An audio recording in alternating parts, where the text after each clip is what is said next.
본문 9절에 이로써 우리도 듣던 날부터 너희를 위하여 기도하기를 그치지 아니하고 구하노니 너희로 하여금 모든 신령한 지혜와 총명의 하나님의 뜻을 아는 것으로 채우게 하시고 했습니다.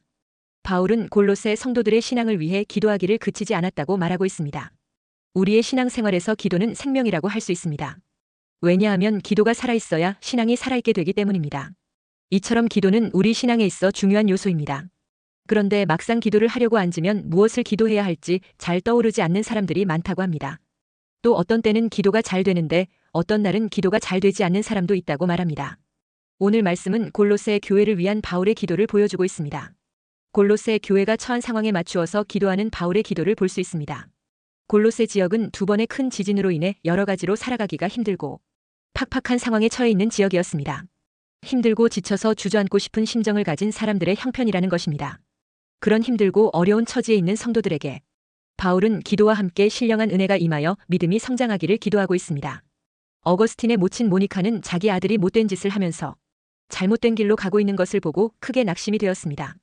그러자 그녀는 당시 교부 암브로시우스를 찾아가 영적인 조언을 듣습니다. 교부 암브로시우스는 권면하기를 눈물로 기도한 자식은 망하지 않는다고 했습니다. 이 말을 들은 어머니 모니카는 아들을 위하여 다시 힘을 내어 눈물로 기도하기 시작했습니다. 그러자 그 기도가 헛되지 않았습니다. 하나님께서는 어거스틴이 회개하고 올바른 길로 돌아오도록 역사해 주셨습니다. 그래서 회개한 어거스틴은 중세 최고의 신학자가 되었습니다. 부모에게 근심이 되는 자녀에게 우리가 해야 할 일은 잔소리가 아니고 기도하는 것입니다. 기도는 놀라운 하나님의 역사를 나타나는 은혜의 방편입니다. 예수님의 이름으로 기도할 때 하나님은 그 기도를 결코 외면하지 않으시고 응답해 주신다고 약속했습니다. 하나님은 전능하신 하나님이시고 모든 역사의 주관자이시며 인간의 생사화복을 주장하시는 분이십니다. 그 하나님께 우리의 기도가 상달되는 유일한 길은 바로 예수님의 이름으로 기도하는 것입니다. 그러므로 중대한 문제를 놓고 예수님의 이름으로 기도하는 것은 얼마나 중요하고 필요한 일인지 모릅니다. 오늘 본문은 로마 감옥에 갇혀있는 사도 바울이 골로새 교회 성도들에게 쓴 편지입니다. 골로새 교회는 사도 바울이 세운 교회는 아니었습니다. 바울이 에베소에서 사역했을 때 골로새 지방에서 온 에바브라가 바울의 말씀을 듣고 세운 교회가 골로새 교회입니다. 그런데 어느 날 에바브라가 로마 감옥까지 와서 교회에 이단이 침투하여 교회가 어렵다며 교회의 형편을 이야기합니다. 이 말을 들은 바울은 이때부터 골로새 교회를 위하여 늘 기도하기를 힘썼습니다. 9절에 이로써 우리도 듣던 날부터 너희를 위하여 기도하기를 그치지 아니하고 했습니다. 바울만 기도한 것이 아니라 우리라고 한 것을 보면 함께 있던 디모데나 다른 사람들과 함께 기도한 것으로 보입니다. 그리고 지금 골로새 교회를 위하여 편지를 쓰고 있습니다.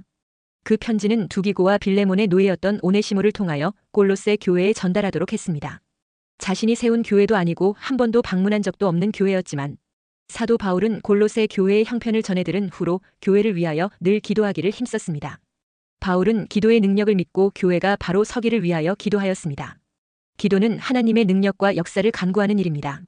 그리고 믿음의 간구에는 역사하는 힘이 큽니다. 바울과 실라가 빌립보 감옥에 갇혔을 때 그들은 실망하지 않고 찬송하며 기도했습니다. 그러자 지진이 일어나서 채워진 모든 착고가 풀어지고 간수가 회개하고 예수님을 영접하는 놀라운 역사가 일어났습니다. 그 일로 인하여 빌립보 교회가 세워졌습니다. 그러므로 우리는 기도의 능력을 믿고 문제 앞에서도 좌절하지 말고 더욱 기도하기를 힘써야 합니다. 여기서 바울은 기도하기를 그치지 아니하고 했습니다. 기도는 지속성이 문제입니다. 우리도 어려움을 만나게 되면 대부분 기도를 시작합니다. 그런데 문제는 그것이 처리되고 해결되고 나면 기도가 사그라집니다. 그러나 바울은 끊임없이 기도의 불을 끄지 않고 계속 지피고 있는 모습을 보게 됩니다. 지금 우리에게 필요한 것은 이 그치지 않는 기도입니다.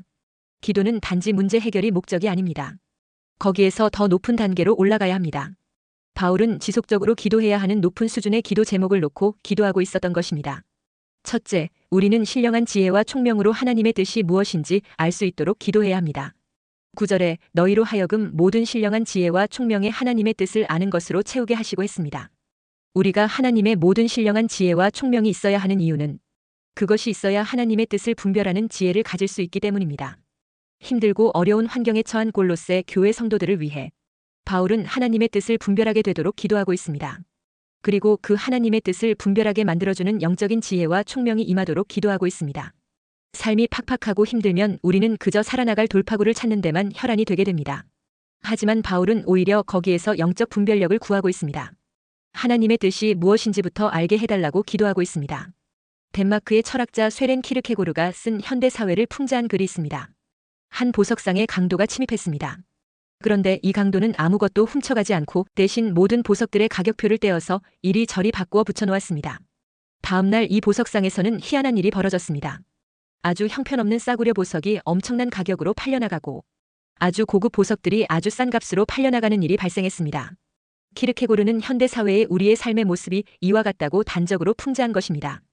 사단은 이 땅에 찾아와서 모든 것들의 가치를 바꾸어 놓았습니다. 하나님의 일에 가치 없는 가격표를 붙여놓고 쓸데없는 일에다 높은 가치의 가격표를 붙여놓은 것입니다. 그런데 많은 사람들이 분별력이 없으니 그저 별가치 없는 싸구려 일에 목숨을 걸고 살아가고 있는 것입니다. 그러므로 지금 우리에게 필요한 것이 있다면 바로 분별력입니다. 그것도 영적 분별력이 있어야 합니다. 천지 만물을 설계하시고 지으신 하나님의 뜻을 제대로 분별할 수 있는 분별의 지혜가 필요합니다. 그래야 제대로 된 가치 분별이 이루어져서 무가치한 일에 인생을 허비하지 않게 되는 것입니다.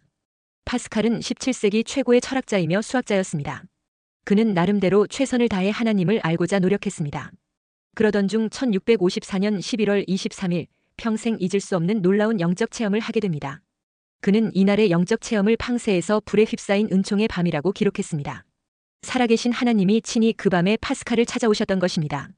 그리고 그를 만나주셨고 비로소 하나님을 하나님으로 알 수 있게 되었습니다. 파스칼은 이날의 체험을 바탕으로 하나님을 알게 된 후 하나님을 숨어 계신 하나님으로 명명했습니다. 이성으로 알 수 없고 오직 계시해 주실 때만이 알 수 있는 하나님이라는 것입니다. 그러면서 그는 숨어 계신 하나님을 알고자 할 때 태도를 바꾸어야 한다고 강조합니다. 기독교의 하나님은 철학자들과 지식인의 하나님이 아니라 아브라함의 하나님, 이삭의 하나님, 야곱의 하나님이라는 것입니다. 즉 하나님을 알고자 할 때 지식인의 인식론적 태도를 버리고 아브라함, 이삭 그리고 야곱과 같은 인식론적 태도를 가져야 한다는 것입니다. 그러니까 인간의 생각과 판단의 관점으로 접근하지 말고 절대자 하나님에 대한 믿음으로 접근해야 한다는 것입니다. 그래서 파스칼은 나는 생각한다는 이성 중심에서 하나님을 알려고 한 것이 아니고 나는 믿는다는 신앙 중심에서 하나님을 알고자 힘썼다는 것입니다. 다시 말해 우리 인간 스스로 힘으로는 하나님을 알 방법이 없기 때문입니다. 파스칼은 그것을 깨닫고 체험한 것입니다. 그러니까 하나님께서 계시해 주셔야 우리는 제대로 하나님을 알 수 있다는 것입니다. 그 계시의 방법을 위한 길이 바로 기도입니다. 그치지 않는 기도의 사람이 되면 급기야 하나님을 알게 되는 것입니다. 그래서 본문 9절에 기도하기를 그치지 아니하고 구하면 너희로 하여금 모든 신령한 지혜와 총명의 하나님의 뜻을 아는 것으로 채우게 하시고 했습니다. 우리가 예수 믿게 되면 우리 안에 여러 가지 변화가 일어납니다. 그 중에 하나가 바로 인식의 변화입니다. 전에 알지 못했던 것을 알게 되고 전에 잘못 알았던 것을 바로 알게 됩니다. 즉 새로운 알게 되는 일이 생기기 시작한다는 것입니다. 그리고 믿음이 깊어지면서 그 알게 되는 폭이 넓어집니다. 더 많은 것을 알게 됩니다. 아는 것의 깊이가 깊어집니다. 즉 더 깊이 있게 알게 된다는 것입니다. 이런 아는 것의 변화는 그치지 않는 기도를 통해 계속해서 일어나게 됩니다. 그것이 바로 영적인 깊이입니다. 바울은 지금 골로새 교회 성도들이 힘든 일을 겪고 있지만 그 문제를 통해 기도함으로 더 깊이 알게 되는 역사가 일어나도록 기도하고 있는 것입니다. 바울은 골로새 교회 성도들이 예수님을 믿으면서 하나님을 더욱 깊이 알게 해달라고 기도하고 있는 것입니다. 믿음이 깊어지면서 하나님의 뜻을 더욱 깊이 알게 해달라고 기도를 계속하고 있다는 것입니다. 하나님을 아는 것이 자라는 성도가 될 때에 비로소 하나님의 일을 합당하게 행할 수 있기 때문에 이 기도를 그침없이 계속한다는 것입니다. 둘째, 우리는 주를 기쁘시게 하는 순종과 선한 열매가 맺히면서 하나님을 아는 것에 자라가도록 기도해야 합니다. 10절에 주께 합당하게 행하여 범사에 기쁘시게 하고 모든 선한 일에 열매를 맺게 하시며 하나님을 아는 것에 자라게 하시고 했습니다. 우리가 열심히 사는 것은 좋은 열매를 얻기 위함입니다. 신앙도 마찬가지입니다. 열심히 사역하는 것도 중요하지만 그 사역에서 좋은 열매를 맺어야 합니다. 그래서 바울은 골로새 교회 성도들이 선한 일에 열매 맺히도록 기도했습니다. 열매를 맺는 일에는 세 가지 비결이 있습니다. 첫째, 하나님께 가치 있는 일이 무엇인가를 물어보아서 아는 것입니다. 그것을 바울은 주께 합당하게 행하여라고 표현하고 있습니다. 다른 말로 하면 주님께 가치 있는 삶이 되는 것을 말합니다. 그러므로 우리는 이것이 과연 주님께 가치 있는 삶이 되는 것인지 가장 먼저 묻고 기도하여 그 답을 찾아야 합니다. 다시 말해 그것이 과연 하나님께 영광이 되는 일이냐 하는 것입니다. 둘째는 선한 일과 선한 일의 열매를 분별해야 합니다. 선한 일을 하고도 열매가 없는 사람이 많이 있습니다. 열심히 섬기는데 열매가 없는 경우입니다. 열심히 하는 것과 열매를 맺히는 것은 다른 문제인 것입니다. 열심히 하는 것도 중요하지만 더 중요한 것은 선한 열매가 맺히느냐 하는 것은 더 중요합니다. 우리는 내 인생에 어떤 영적 열매가 있는지 잘 살펴보아야 합니다. 그리고 셋째는 누가 그 열매를 맺게 하는지에 대한 주체를 아는 것입니다. 본문 말씀에서는 맺으며가 아니라 맺게 하시며 라고 표현하고 있습니다. 맺게 하시는 하나님을 잘 인식해야 합니다. 요한복음 15장 4절에 내 안에 거하라 나도 너희 안에 거하리라. 가지가 포도나무에 붙어 있지 아니하면 스스로 열매를 맺을 수 없음같이 너희도 내 안에 있지 아니하면 그러하리라 했습니다. 열매는 내가 스스로 맺는 것이 아니라는 것입니다. 열매는 예수님이 맺게 해주시는 것입니다. 그렇기에 예수님은 내 안에 거하라고 하시는 것입니다. 성경 그 어디에서도 우리 스스로 열매를 맺게 한다는 말이 없습니다. 우리가 선한 일로 열매를 맺히면 하나님을 기쁘시게 할 수 있습니다.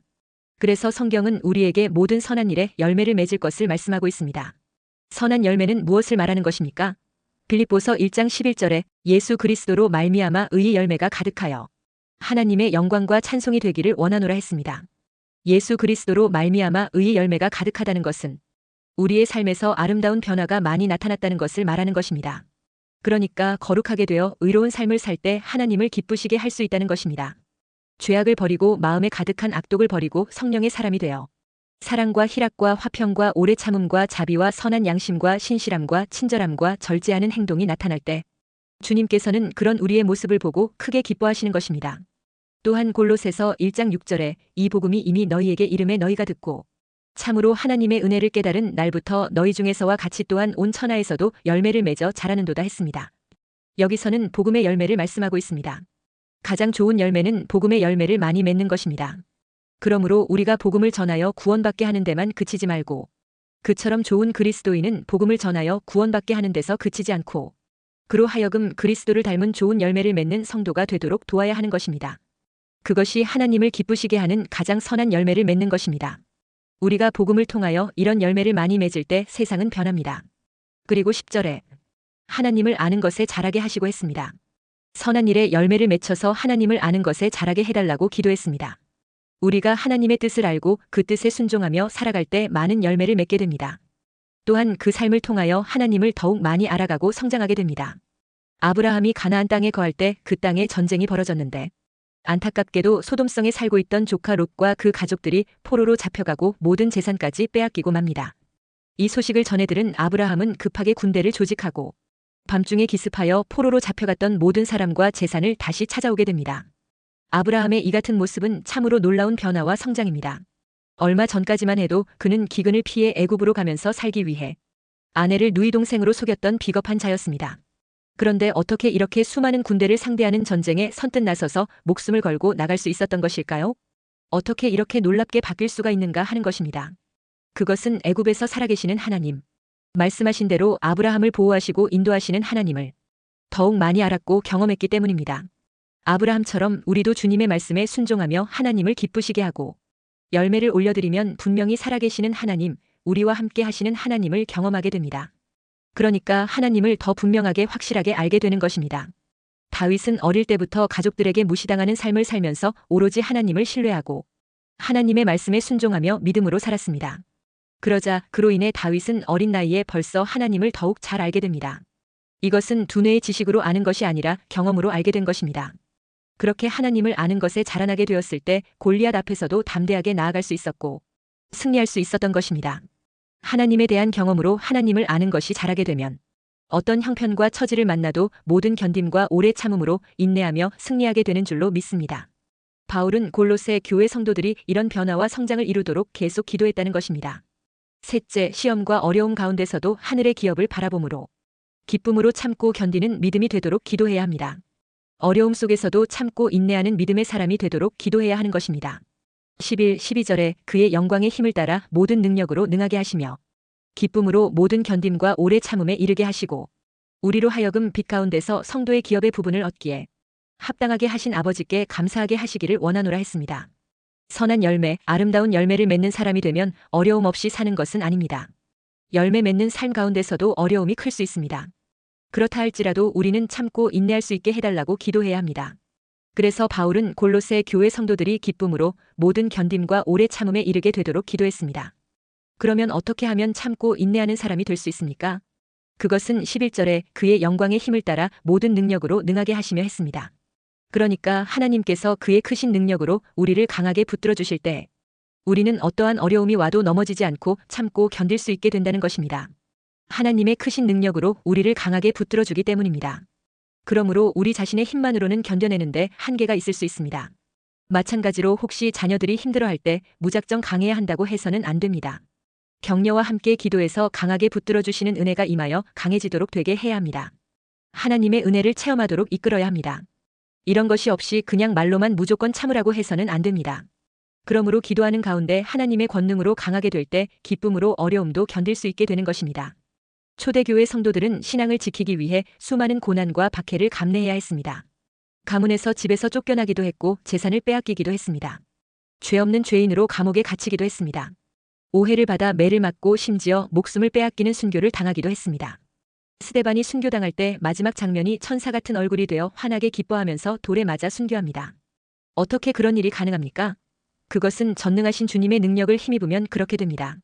마음이 나약하고 본능적으로 겁이 많은 사람도 전능하신 주님의 능력을 힘입게 되면 강하고 담대한 그리스도인이 됩니다. 어떤 환난도 핍박도 고통스러운 환경도 잘 견디게 됩니다. 그러나 아무리 의지가 강하고 인내심이 강한 사람이라도 자신의 힘으로는 무너질 수밖에 없는 것입니다. 그러므로 사람의 능력을 의지하면 낙심할 수 있습니다. 그러나 하나님의 능력을 의지하면 인내하며 이기게 되는 것입니다. 다가오는 종말 상황에는 초대교회 때와 같은 강하고 담대한 믿음의 사람들이 되어져야 이길 수 있습니다. 이 시대는 머지않아 적그리스도가 전쟁과 전염병 등으로 인한 기근과 경제 파탄이 온 세상을 안정되게 만든다는 명목으로 세계 단일 정부 시스템으로 나아갈 수 있는 시대가 되어졌습니다. 그래서 온 세상 사람들을 효율적으로 통치하기 위해 개인 인식표인 666표를 받게 하여 엄격하게 통제할 수 있습니다. 그런 세상이 되면 종교도 하나의 종교로 종교 통합을 이루어 짐승을 경배하게 만들 것입니다.